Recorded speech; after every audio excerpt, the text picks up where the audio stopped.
سارا سال بہت سارا لنگر، بہت سارا کھانا پینا، بہت ساری چیزیں جاری رہتی تھی. اور جتنے غریب لوگ تھے فلسطین کے، ان کو پتا تھا کہ حضرت ابراہیم علیہ السلام کا لنگر جاری ہے فلسطین میں جب آپ کا قیام تھا. ایک دفعہ ڈھیروں مہمان آ گئے اور کھانے کو کوئی چیز نہیں. حضرت سارہ اور جناب ہاجرہ دونوں اس وقت موجود تھیں. وہ کہنے لگی ابراہیم بہت سارے مہمان آ گئے تو کیا کریں؟ جناب سارہ کہنے لگی کس طرح کر کے ان کی مہمان نوازی کروں؟ اور حالات یہ ہیں کہ قحط پڑا ہوا ہے فلسطین میں، مصر میں، دور دراز علاقوں میں. حضرت ابراہیم کہنے لگے یہ اللہ کے مہمان ہیں اور ہمیں رب کریم کا بندہ سمجھ کے آ گئے ہیں، اللہ ہی بندوبست کرے گا. فرمانے لگے میرا مصر میں ایک دوست ہے، وہ قحط کے دنوں میں غلہ جمع کر لیتا ہے، میں اس کی طرف پیغام بھیجتا ہوں، مجھے امید ہے وہاں سے غلہ ملے گا. 2 3 5 اونٹ والے غلام بلائے اور ان کو کہا کہ جاؤ غلہ لے آؤ مصر کے دوست سے. وہ لوگ کہتے ہیں ہم غلہ لینے گئے. وہاں جب پہنچے تو حضرت ابراہیم خلیل اللہ علیہ السلام کا پیغام دیا تو آپ کا وہ دوست کہنے لگا غلہ تو بے شمار تھا، مجھے خبر نہیں تھی کہ حضرت ابراہیم کا پیغام آئے گا، تو میں تو سارا تقسیم کر چکا ہوں. لوگ لے گئے، اب تو کوئی شے نہیں. اب وہ خالی آ گئے 5 کے 5 اونٹ. جب خالی آئے تو حضرت ابراہیم کی حویلی کی دیواریں چھوٹی چھوٹی تھیں. ان غلاموں میں سے، خادموں میں سے، آپ کے ان چاہنے والوں میں سے ایک کہنے لگا یار وہ غریب تو انتظار کر رہے ہوں گے کہ غلہ لینے گئے، ہمیں روٹی ملے گی. چھوٹی چھوٹی دیواریں ہیں، وہ جب دیکھیں گے نا خالی آ گئے تو انہیں تکلیف ہوگی. اس طرح کرو بوریوں میں ریت بھر لیتے ہیں، ریت بھر کے لے جاتے ہیں، بعد میں اندر رکھ کے انہیں سمجھا بہلا لیں گے یا حضرت ابراہیم کو بتائیں گے، وہ خود ہی ان لوگوں کی دلجوئی فرمائیں گے. اب غلہ کی جگہ ریت بھر کے اونٹوں پہ رکھ کے لائی گئی. لا کے بوریاں جب رکھ دی گئیں، حضرت ابراہیم علیہ السلام دوپہر کے وقت آرام فرما رہے تھے. بی بی سارہ اٹھی، کہتی ہیں جب میں نے دیکھا نا کہ بوریاں پہنچ گئی ہیں تو گئی، غلام کو ساتھ لیا اور اس کو جب کھولا نا تو کہتی ہے اتنی حسین گندم میں نے پہلے کبھی دیکھی نہیں تھی، اتنا پیارا دانا میں نے کبھی ملاحظہ ہی نہیں کیا تھا. فرماتی ہیں جب اس کو پیس کر چکی میں روٹیاں پکائیں تو خوشبو دور دور تک پھیل گئی، اعلیٰ غذا بنی. بڑے بڑے کھانے بیویوں نے مل کے پکائے، چن دیے گئے. حضرت ابراہیم اٹھے تو لوگ کھانا کھا رہے، سجدہ شکر ادا کیا، اور جب سجدے میں گئے تو وہی آنے لگی، پھر رونے لگے. جب پلٹ کر باہر تشریف لائے تو جناب سارہ کہنے لگی ابراہیم تمہارا مصری یار بڑا اچھا ہے، اس نے اتنی اعلیٰ گندم بھیجی ہے کہ اتنی تو میں نے پیاری گندم کبھی دیکھی نہیں.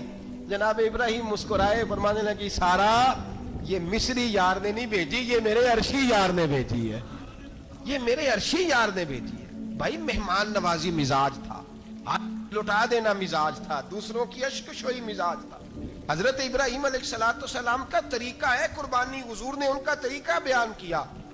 اگر سال کے بعد قربانی دینا ان کا طریقہ ہے تو سارا سال غریبوں کو روٹی دینا بھی حضرت ابراہیم کا طریقہ ہے. سارا سال غریب کی نوکری کرنا یہ بھی حضرت ابراہیم کا طریقہ ہے. بھوکے کو کھانا کھلانا یہ بھی. میرے مصطفیٰ کریم سید عالم صلی اللہ علیہ وسلم سے صحابہ نے پوچھا حضور بہترین مسلمان کون ہے؟ بہترین مسلمان تو حضور نے فرمایا جو سلام لینے میں پہل کرے اور غریب کو روٹی کھلانے میں سب سے اچھا ہو، وہ بہترین مسلمان ہے، زبردست مسلمان. ہمارے ہاں دعوتیں ہوتی ہیں تو امیروں کی، افطاریاں ہیں تو امیروں کی، اور میرے مصطفیٰ کریم علیہ السلام نے فرمایا بدترین دعوت ہے جس میں امیر بلائے جائے غریب نہ بلائے جائے، وہ بدترین دعوت. حضرت ابراہیم کا طریقہ رہا ساری زندگی مہمان نوازی. ایک وقت ایسا آیا کہ اللہ تعالیٰ نے حضرت ابراہیم کو بہت زیادہ مال عطا فرمایا. اتنے اونٹ گنے نہیں جاتے، گائیں اتنی زیادہ کہ شمار نہیں ہوتی، بکرے بکریاں اتنی زیادہ کہ شمار، بہت زیادہ مال اللہ نے عطا فرمایا. اور ابھی کچھ عرصہ پہلے آپ پیچھے جائیں نا تو جو لفظ مال تھا وہ روپے پہ تو بولا ہی نہیں جاتا تھا، وہ جانوروں پہ بولا جاتا تھا. بہت زیادہ مال اللہ نے دیا، بکریاں، گائیں، اونٹ، بیل، بڑا کچھ. رب کریم نے فرشتوں سے فرمایا کہ واتخذ اللہ ابراہیم خلیلا، ابراہیم میرا دوست ہے. تو فرشتے کہنے لگے یا اللہ جسے اتنا کچھ دیا جائے اس نے دوست تو بننا ہی ہوتا ہے، تو نوازا ہی پڑا ہے، اتنا مال، اتنے کھیت کھلیان، اتنا کچھ. اللہ کریم نے فرمایا جاؤ آزمائش کر لو، امتحان لے لو. فرشتہ امتحان لینے پہنچ گیا. حضرت ابراہیم کے جانور چر رہے ہیں چراگاہ میں، حضرت ابراہیم بھی ہیں، غلام بھی ہیں، بہت بڑا ریوڑ ہے. آپ تشریف فرمائیں. ایک فرشتہ آیا تو کھیت میں چھپ کے بیٹھ گیا اور بلند آواز سے کہنے لگا سبحان اللہ والحمد للہ ولا الہ الا اللہ واللہ. یہ تسبیح بڑی پسند ہے, محبوب نے ان کی فضیلت بیان کی. اب وہ حضرت سیدنا ابراہیم علیہ السلام کھڑے تھے تو وہ کھیت میں بیٹھ کے تسبیح پڑھنے لگا سبحان اللہ والحمد للہ ولا الہ الا اللہ. حضرت ابراہیم کہنے لگے یہ میرے رب کا نام کون لے رہا ہے, بڑی اس کی میٹھی آواز ہے, بڑی کون ہے. ڈھونڈنے لگے, گھومتے گھومتے اس کے پاس چلے گئے, فرشتہ انسانی شکل میں. تو میرے رب کا ذکر کر رہا تھا؟ اس نے کہا میں ہی کر رہا تھا. فرمانے لگے یار ایک دفعہ پھر نہیں کرتا؟ تو کہنے لگا ابراہیم پہلے تو میں اپنی مرضی سے کر رہا تھا, تو کہتا ہے تو پیسے لگیں گے, پیسے ہیں تو کر دیتا ہوں. حضرت ابراہیم کہنے لگے بول تو کیا لے گا, میرے اللہ کا ذکر سنانے کا کیا لے گا؟ کہنے لگا جتنی بکریاں آپ چلا رہے ہیں ساری دے دے تو میں اللہ کا ذکر سنا دیتا ہوں. اور آپ نے فرمایا بس جا تیری ساری ہوئی, میرے رب کا ذکر سنا. اور پھر شروع ہو گیا سبحان اللہ الحمد للہ ولا الہ الا اللہ واللہ اکبر. حضرت ابراہیم علیہ السلام کیف میں, یار پھر ذرا سنا, نہ علمہ وچ پھسا سانو, تو یار دی گل سنا سانو, ذرا دوبارہ سنا. میں پھر سنایا, ایک دفعہ پھر کہا. فرشتہ کہنے لگا بس جی آپ کے پیسے پورے ہو گئے. حضرت ابراہیم کہنے لگے چل ایک دفعہ اور سنا. کہنے لگا پیسے لگیں گے, تو کیا لے گا؟ کہنے لگا گائیں بھینسیں ساری میری. فرمایا بس یار اتنی قیمت, تو سنا صحیح, سارا کچھ ہی تیرا. پھر شروع ہو گیا سبحان اللہ والحمد للہ ولا الہ الا اللہ واللہ اکبر. گائیں دے دیں, بھینسیں دے دیں, وہ ذکر سناتا ہے. حضرت ابراہیم کبھی مچلتے ہیں, کبھی روتے ہیں, کبھی آہیں پڑھتے ہیں. تو میرے رب کا نام لے رہا ہے, ذرا پھر سے لے. کیف جاری ہے. کہنے لگا بس بھائی. حضرت ابراہیم فرمانے لگے تو اور لے لے جو لینا ہے, مجھے ذکر سنا. اس نے کہا ابراہیم بکریاں میں لے چکا, گائے بھینسیں میں لے چکا, اونٹ رہ گئے, سارے لے لوں گا پھر ذکر سناؤں گا. فرمایا جا تیرا ہوا تو ذکر سناتا رہ, میں دیتا ہوں. دے دیا, کچھ دیر ذکر کیا تو اب خاموش ہو گیا. حضرت ابراہیم خلیل اللہ علیہ السلام فرمانے لگے ذکر سنا. کہنے لگا ابراہیم اب تیرے پاس دینے کو کیا ہے, ہر چیز تو میں لے چکا. آپ فرمانے لگے یہ گائے بھینسیں بکریاں چرانے کے لیے تجھے کوئی نوکر ملازم بھی تو چاہیے نا. تو اس طرح کر, مجھے رکھ لے, میں روٹی نہیں مانگوں گا, کھانا نہیں مانگوں گا, تو اللہ کا ذکر سناتا رہنا, میں تیرے جانوروں کی نوکری کرتا رہوں گا. حضرت ابراہیم علیہ السلام نے جب یہ کہا نا, فرشتے کی آنکھوں میں آنسو آ گئے. تر دامنی پہ شیخ ہماری نہ جائیے, ہم دامن نچوڑ دیں تو فرشتے وضو کریں. فرشتہ رو پڑا اور کہنے لگا ابراہیم مجھے سینے سے لگاؤ, آپ واقعی اس قابل ہے کہ اللہ آپ کو اپنا دوست بنائے, واقعی اس قابل ہے کہ رب آپ کو اپنا. حضرت ابراہیم علیہ السلام کا خدا سے محبت کرنے کا نرالا انداز. اور میرے بھائی یہی محبت انہیں میرے مصطفیٰ سے بھی تھی. ایک نبی گھر بنا رہا ہے, دوسرا بنوا رہا ہے. حضرت اسماعیل علیہ السلام پتھر اٹھا کے لا رہے ہیں, جناب ابراہیم بنا رہے ہیں.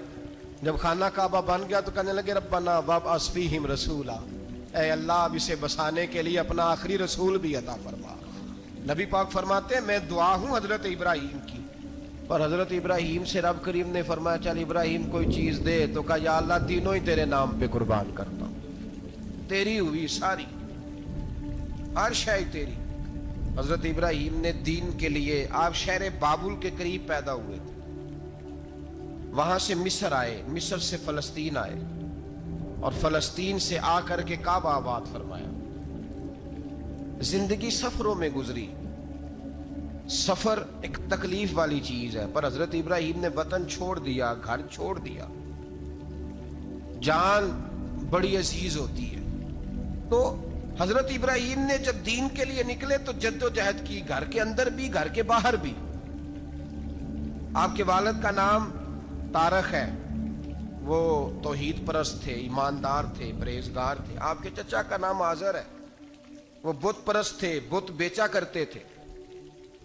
حضرت سیدنا ابراہیم علیہ السلام جب میدان عمل میں نکلے تو حضرت ابراہیم علیہ السلام نے اپنے گھر سے جہاد شروع کیا.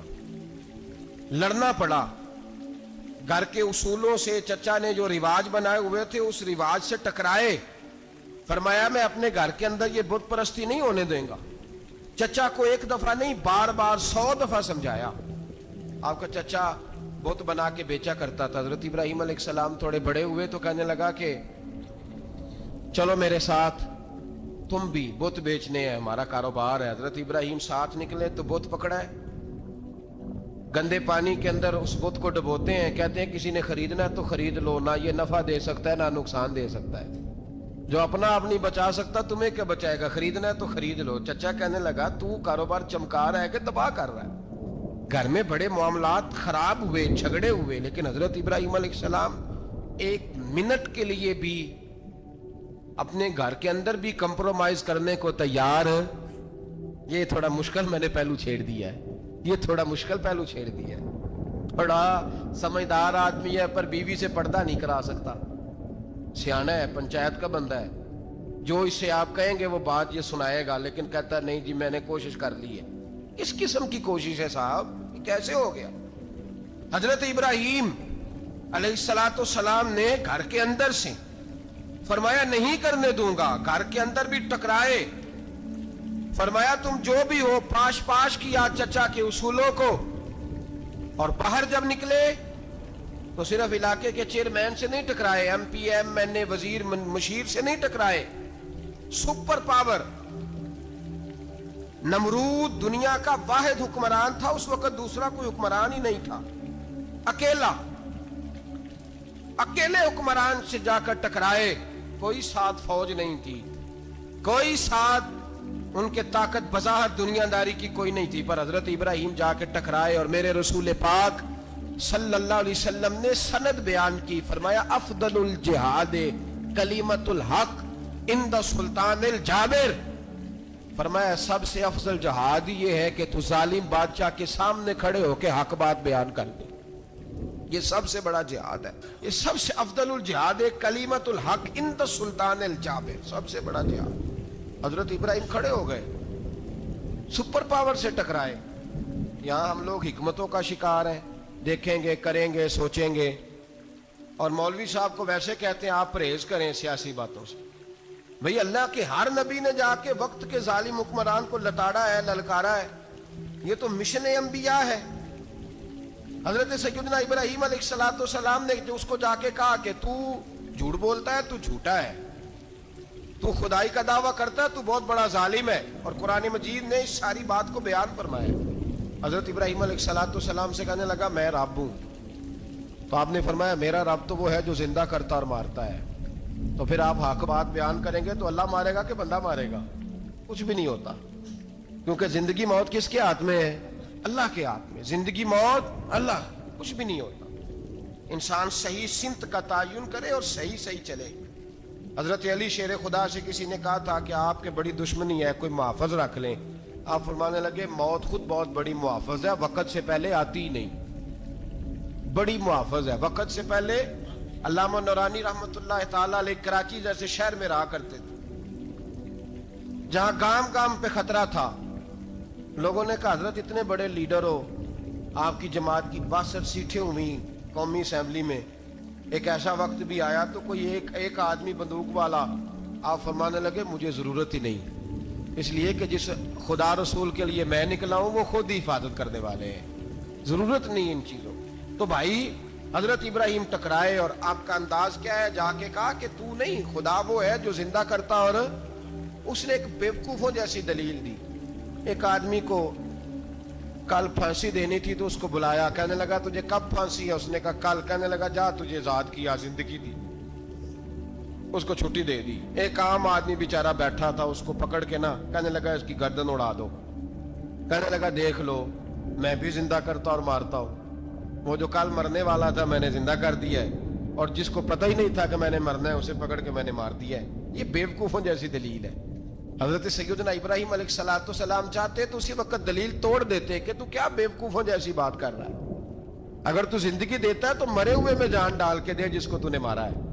لیکن حضرت ابراہیم نے دیکھا کہ بیوقوف ہے, بیوقوفوں سے بحث نہیں ہوتی, دلیل بدل لی جاتی ہے, ان کی عقل کے مطابق بات کی جاتی ہے. حضرت ابراہیم فرمانے لگے میرا رب وہ ہے جو سورج مشرق سے نکالتا ہے اور مغرب میں غروب کرتا ہے. تو اگر رب ہے تو تو مغرب سے نکال کے مشرق میں غروب کر.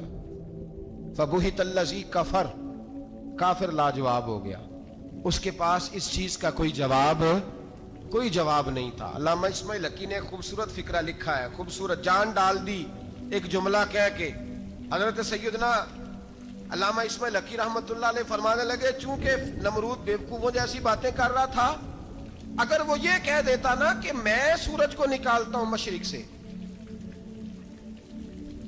میں غروب کرتا ہوں معاذ اللہ مغرب میں نکالتا ہوں, تو آپ اپنے رب سے کہیے کہ وہ مغرب سے نکال کے مشرق میں غروب کرے. علامہ اسماعیل حقی فرماتے ہیں رب کریم کی آواز قدرت تھی, مالک حضرت ابراہیم علیہ السلام کے اس, اگر وہ کہہ دیتا اور حضرت ابراہیم دعا کر دیتے تو رب کریم نے فرشتوں کو تیار بٹھایا ہوا تھا. فرمایا اگر یہ کہہ دے میرے خلیل سے کہ سورج مغرب سے نکال کے مشرق میں غروب کرنا ہے تو تیار رہنا, جس طرح خلیل کہیں گے ویسے ہی کر دیں گے. واتخذ اللہ ابراہیم خلیلا, ابراہیم ہمارا دوست جو ہوا, جیسے کہے گا ویسے کر دیں گے. حضرت سیدنا ابراہیم علیہ السلام کی باتوں کا جب جواب نہ دے سکا, دلیل نہیں بندہ دیتا, پھر لڑائی کرتا ہے, پھر جھوٹے موٹے اعتراض کرتا ہے.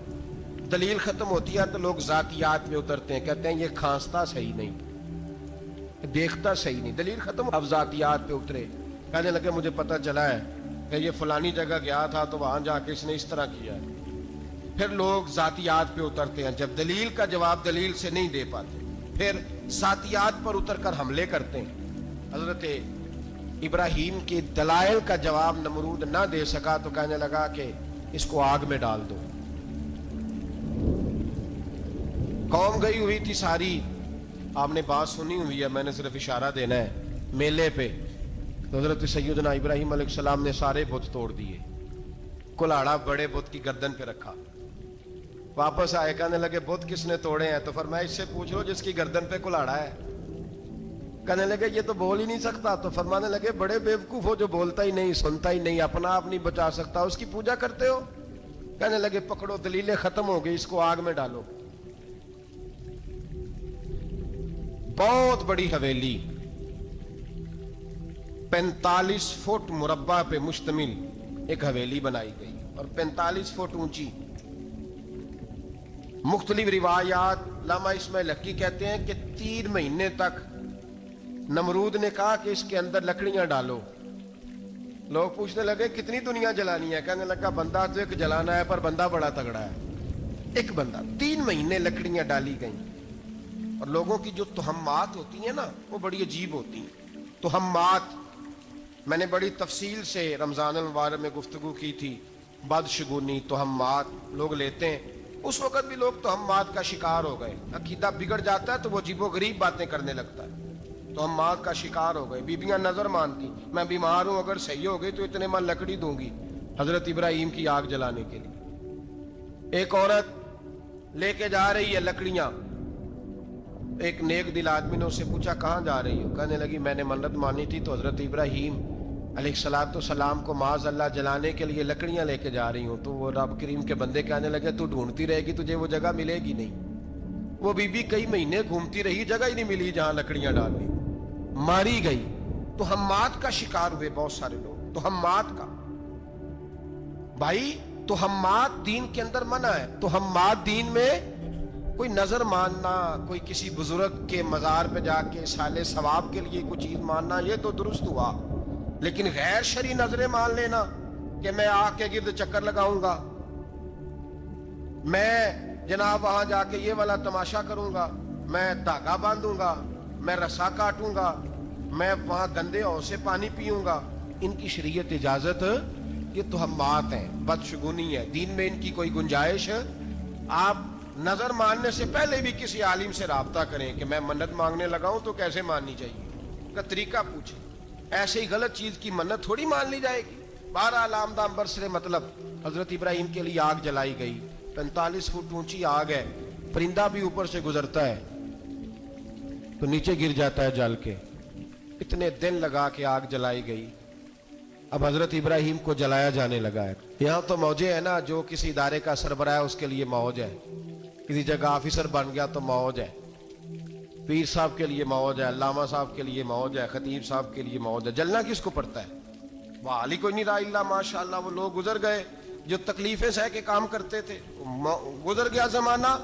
حضرت سیدنا ابراہیم علیہ السلام کو جلایا جانے لگا ہے تو اب اتنی بڑی آگ ہے تو ڈالیں کیسے؟ شیطان نے تجویز دی کہ منجنیق بناؤ، منجنیق، بڑے بڑے بانس باندھ کے ان کے نیچے رسا باندھو. وہ جس طرح جھولنے کے لیے جھولا بنایا جاتا ہے اس طرح ایک منجنیق پرانے زمانے میں اس میں پتھر رکھ کے پھینکے جاتے تھے دشمنوں پہ. وہ منجنیق بنائی گئی کہ دور سے حضرت ابراہیم کو پھینکیں گے. ہاتھ حضرت ابراہیم کے باندھ دیے، پاؤں مبارک باندھ دیے، پوری زمین پہ ایک نام لینے والا خدا کا. اور اس کو آج رسیوں میں جکڑا ہوا ہے. جب پھینکا جانے لگا نا آگ میں تو حوریں رونے لگی، فرشتے تڑپنے لگے، اے اللہ یہ کیا ہونے لگا ہے؟ ایک تیرا خلیل اور وہ بھی آگ میں. فرمایا جاؤ جا کے اس سے کہو اگر تمہاری مدد لیتا ہے تو اسے بچاؤ. ہوا کا فرشتہ آیا، کہا ابراہیم اگر تو کہے. او بھائی ان چیزوں کو کہانی سمجھ کے نہ سنا کریں، یہ داستان نہیں، یہ وہ طریقے ہیں جو ہمارے رسول نے ہمیں اپنانے کا حکم ارشاد فرمایا ہے. جو عقیدے، یہ وہ نظریات ہیں جو ہمیں اوڑھنے کو کہا گیا. اپنے رب کریم کی رضا پہ راضی رہنے کے یہ وہ خوبصورت مواقع ہیں صوفیاء نے جن کو بنا کر سمجھا کر ہم تک پہنچایا ہے. یہ ہے اہل طریقت کی باتیں. وہ کہتے ہیں یار جس حال میں رکھے راضی رہنا ہے. حضرت ابراہیم علیہ السلام کو پھینکا جا رہا ہے، فرشتہ آیا، اے اللہ کے خلیل اگر حکم دو تو اتنی ہوا چلاؤں کہ نمرودی جل جائیں سارے، آگ ان پہ پھینک دی جائے. آپ نے فرمایا تو جا، تجھ سے مجھے کوئی کام نہیں. تھوڑی دیر کے بعد پانی کا فرشتہ آیا، کہا حضور اتنی بارش برساؤں گا کہ آگ بجھ جائے گی. فرمایا تو جا، تجھ سے کوئی کام نہیں. اب جب منجنیق میں رکھ دیے گئے، آگ میں جانے کا لمحہ ہے، تیاری ہے، حضرت جبریل امین حاضر خدمت ہوئے. کہا ابراہیم کوئی حاجت؟ فرمایا تجھ سے کوئی نہیں. کہا چلو مجھ سے نہیں تو رب کریم سے ہی بات کر لو.